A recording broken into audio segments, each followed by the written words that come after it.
All right, hello. In this video, we're going to cover section 1.4. Now, we are covering this in the same kind of in the middle of chapter 2 because of the fact that this is actually a topic from the it's in the middle of like chapter 3 actually. So we kind of skipped it when we went through chapter 1 in the first place, and now we're coming back to it. So if you're like, oh my gosh, this is not right, it is. It's supposed to be later on. So we're covering it a little later than what the textbook does. The section in the textbook is 1.4. However, it's actually from Unit 2 in the AP topics, and that's kind of the section that we're studying right now. So I'm trying to go in that same order, which is why this feels like it's a little out of order from the textbook. Okay, so what you're going to see in here is what we call building functions from functions. You're going to end up seeing things such as what you're seeing on the screen, where we're adding, subtracting, multiplying, dividing functions, and the notation that's involved with that. But you're also going to end up seeing something called composite functions, and you'll end up seeing even more stuff than that. So these are some big ideas that we definitely want to get a hold of. And like I said, we're just kind of jumping back and getting these ideas, and then we can continue moving forward. So here we go. Building functions from functions.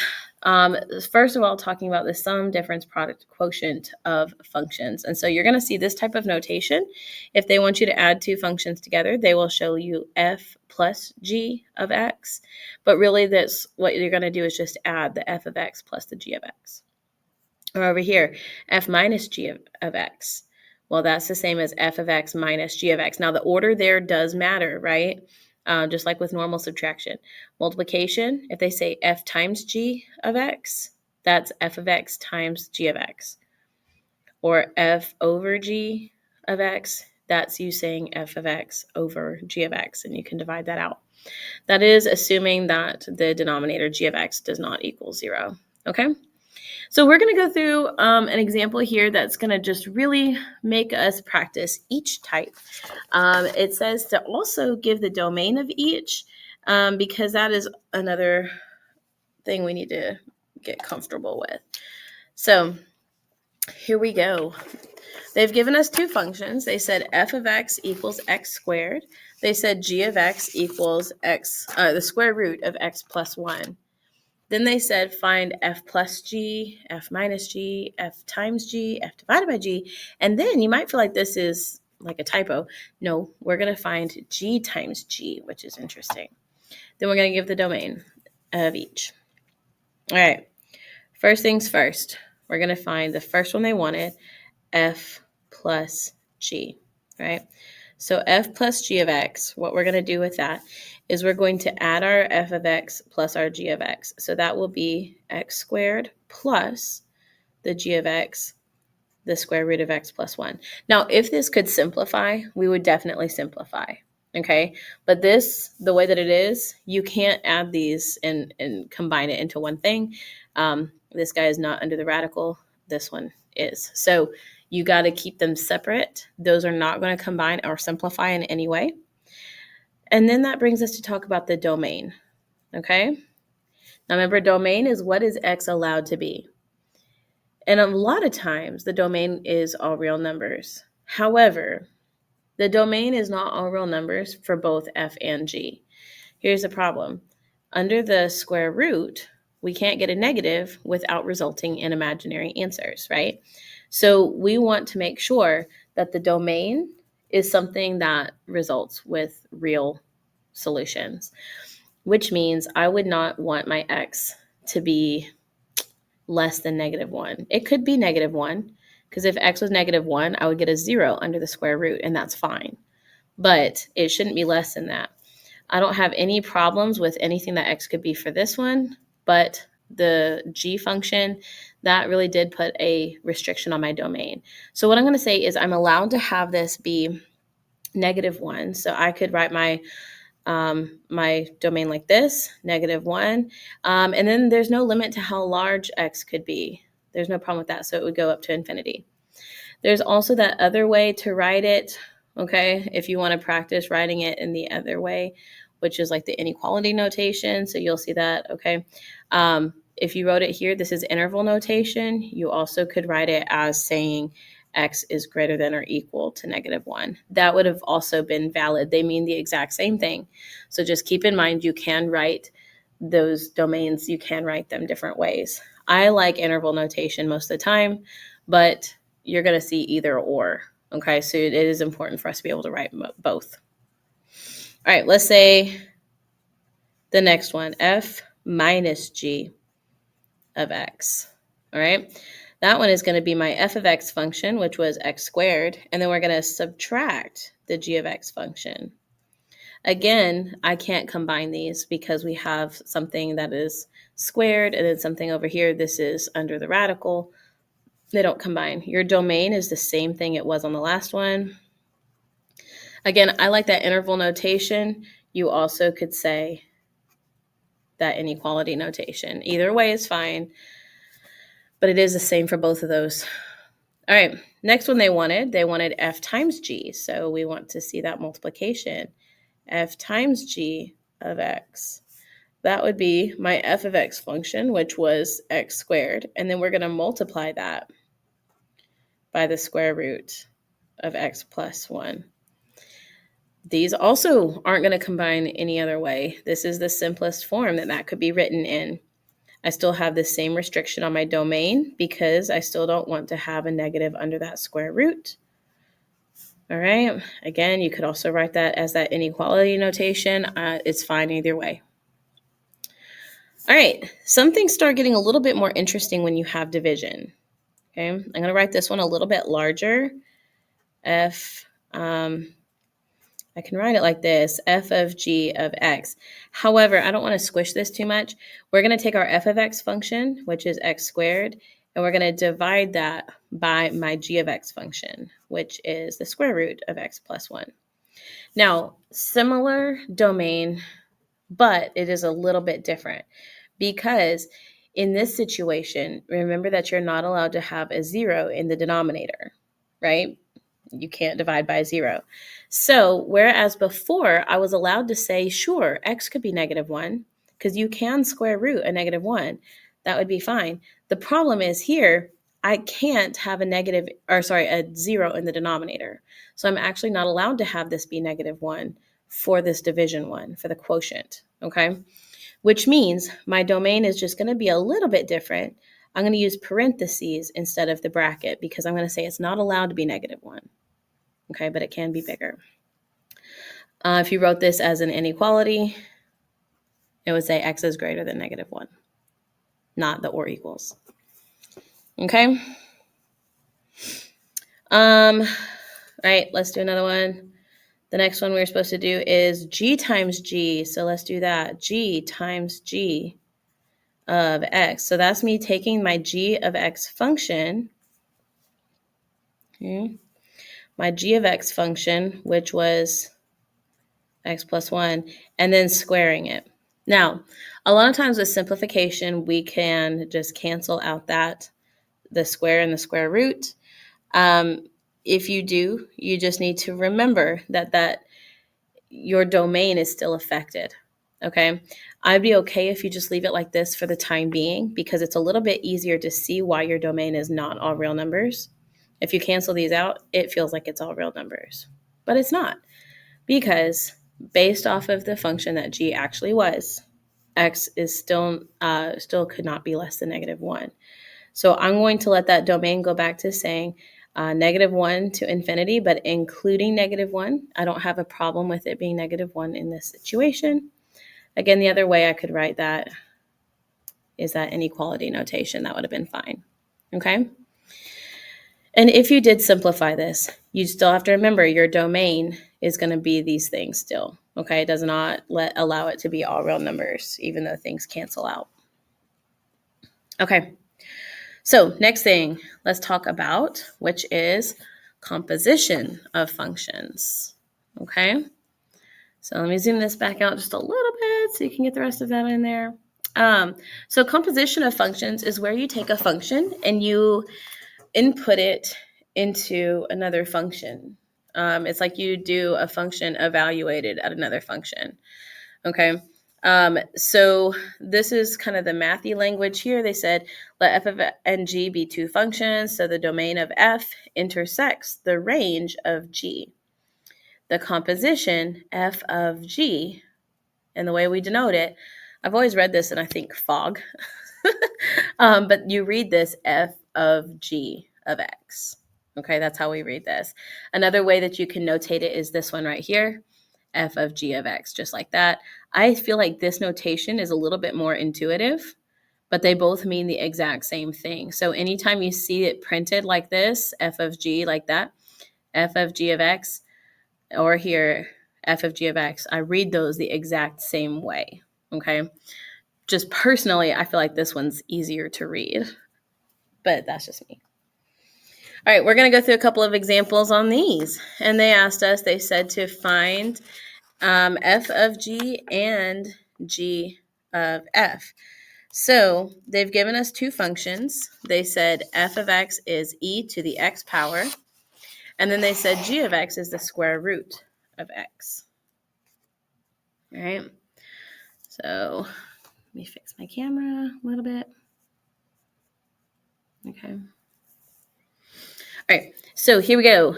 They said f was e of x, or e to the x, g is square root of x. And they want us to evaluate f of g of x, just like that. So the way that I'm going to do this is I'm going to take my f of x function, which is e to the x. And what we're going to do is insert wherever you see an x, we're actually going to put the g of x function. Okay. So I'm going to take my f function, which is e, but instead of writing x, we're going to put the g of x function, square root of x, just like that. So that is f of g of x. But it does not work the same way, like it's backwards, and you don't get the same result. So when I do g of f, what I'm doing is I'm taking the g of x function, which is square root of x, and what we're going to do is insert, instead of writing an x here, we're going to put the the f function in that place. So this would be a square root, but instead of putting an x, we're going to put e to the x. Okay? So that is how we set those up. Okay? Example 3 is very much the same, okay, except you've got different functions. I'd like you guys to pause the video and try example 3 and then come back when you're ready to check your answer, okay? All right, let's check our answers with example 3. On this one, now this one gave us a little bit more direction. They said also to find the domains of each, but that's fine. You could totally do that because we did the domain of the last thing, right? So on this, when they want me to do g of f, which means I start off with the g of x function, which is the square root. And then we're going to input, instead of putting an x, we're going to input the f of x function. So this is x squared minus 1. All right, that does not simplify in any way, but I still do need to give the domain. So my domain on this one, I've got to think about what is x allowed to be. This is a little bit trickier than the last one when we did the domain because the x is being squared. It's not x minus 1 here. This is x squared minus 1. So we have to think, what are the values that would cause me to have a negative under this radical? I could have, think about this, I could have, let's say, a negative 3, right? I could have a negative 3. Negative 3 squared is positive 9. Then minus 1 is a positive 8. And I'm allowed to square root that even though it's not a very pretty number.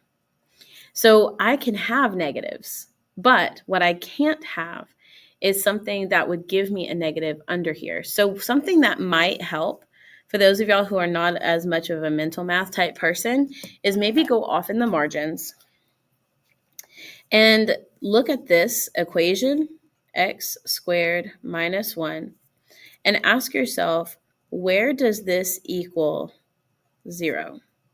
Because that's going to be your marker, like your the thing that's going to break this, because we don't want it to be negative.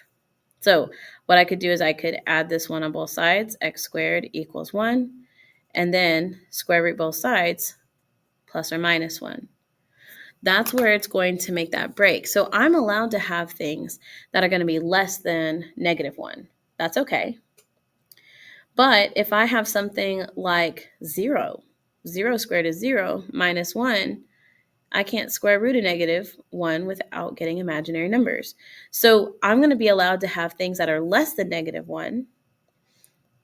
So negative infinity to negative 1. And I can include negative 1. That's fine because 0 is allowed to be there. But then I'm not going to be able to have anything between negative 1 and positive 1. But after positive 1, I can have anything. And it's not a problem. So you can write it that way. The other way, if you're wanting to use inequalities, I know there's some of y'all who are preferring those. The other way is that you would have to say, let's say x would be less than or equal to negative 1. Or x is greater than or equal to positive 1. Okay, it would have to be shown that way. All right, let's do this other one, f of g. So what I'm going to do here is take my f function, okay, and we're going to take that, instead of having x squared, we're going to take and plug this square root of x wherever we saw x. So this will be the square root of x. That's going to be squared minus 1. And again, if you do simplify this, you could simplify this because the square root and the square would cancel out and make x minus 1. The thing I want you to remember is if that happens, you have to remember that the domain was still affected. So I'm going to leave it like this for the time being, even though it could have been simplified and just restrict the domain. But for the time being, I want you to make sure that you're seeing there's a reason that this can't be all real numbers. Is that because we have that square root? Now this one, I need to make sure that my x's are going to be, they're allowed to be 0, but they can't be less than that. Otherwise, I would have imaginary numbers. So my domain would be 0 to infinity. Again, you could also write that as the x is greater than or equal to 0 if you're really liking the inequality notation. Okay? Okay. Example 4 here at the very bottom of my page. And that is another one where they're asking us to find a function where they're saying, but this instead, they're giving us a function that has been, we've already had the composition happen.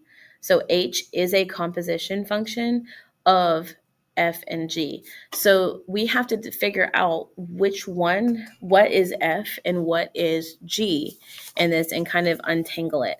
So I'm going to zoom in on this. I think it's kind of small. So I'm going to zoom in just a little. Let's see if I can't get that a little bit better. Okay. And we're going to try to break this apart and see if we can figure out what is f and what is g. Okay. So the first thing I would do is I say, is there anything that there's like that repeats itself? Do you see that there's anything in common? Because sometimes that's an indicator of what one of the functions is. And I do see on this one, this x plus 1. You'll see how that happens a couple of times.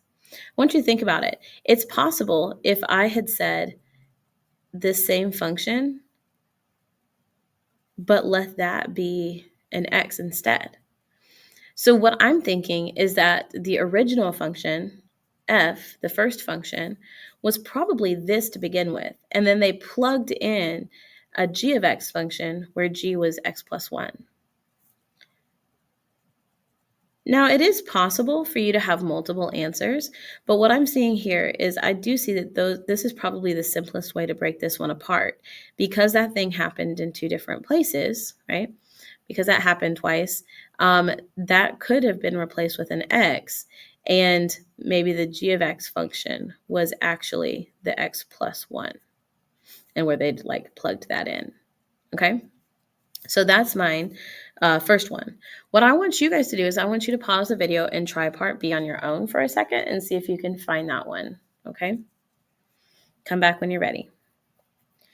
So on part B, we have the function h, and then they did this as the square root of x cubed plus 1. Now, honestly, I think this one, you could have arranged it in a little bit of different ways, but I think the simplest way to break this down is to have let the first function be the square root of x. And then the second function have been what was replaced, that x cubed plus 1. I really do think that that would have been the simplest way, although it is possible for you to have broken that up a little bit of a different way. Okay, but I do think that that's the simplest one. So anyways, breaking those apart, seeing what the composition, being given a composition function and then you having to break it apart, that's a little bit more tricky, I think, than going the other way around. But maybe that's just me too. All right, guys, we are going to pause the video here. In the next video, we are going to finish this section 1.4. We will be discussing implicit functions and piecewise defined functions. So please make sure that you check that out if you miss class. And I'll see you on the next one. Bye.